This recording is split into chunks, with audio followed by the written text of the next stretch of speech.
அனைவருக்கும் எனது முதற்கண் வணக்கம். நான் இன்று தங்களிடம் பகிர்ந்து கொள்ளப் போவது இந்து மத கடவுள்கள் மற்றும் அவர்களின் வாகனங்கள் மற்றும் அந்த வாகனங்களின் சிறப்பு.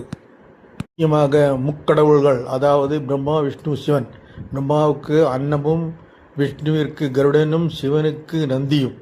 தெய்வங்களின் வாகனங்கள் தற்பொழுது பார்க்கலாம். விநாயகர் மூஞ்சிரு, மயில் முருகன், சரஸ்வதி அன்னம், பராசக்தி காத்தியாயினி அம்மன் சிங்கம், துர்க்கை ஐயப்பன் ராகு புலி, பைரவர் நாய், சூரியன் சுக்கிரன் குதிரைகள், வசு பூமாதேவி சைலபுத்ரி, எருமை யமன், காகம் சனி, கழுகு கேது, மனிதன் நிருதி, தேவி ஆந்தை, அனுமான் ஒட்டகம். இந்த வாகனங்களின் முக்கியத்துவத்தை பற்றி பார்ப்போம். காகம் ஒற்றுமை, நாய் நன்றி, ஆந்தை செல்வம், சிங்கம் தைரியம் வீரம், முஞ்சுரு கூர்மையான பற்கள், கூர்மையான மோப்பசக்தி நினைவாற்றல். அன்னம் நன்மை தீமைகளை பாகுபடுத்துதல், மயில் மனமகிழ்ச்சி, கருடன் கூர்மையான பார்வை மற்றும் உயர்வான எண்ணங்கள்.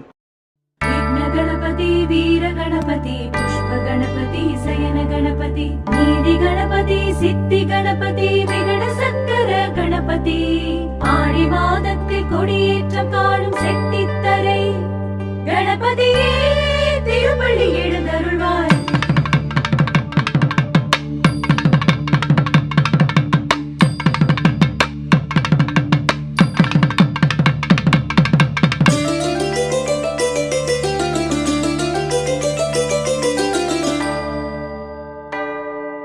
மணியோசை கேட்கிறதே செட்டிதரை வாசலிலே, அதிகாலை புலர்கிறதே கொட்டயம் பதியினிலே.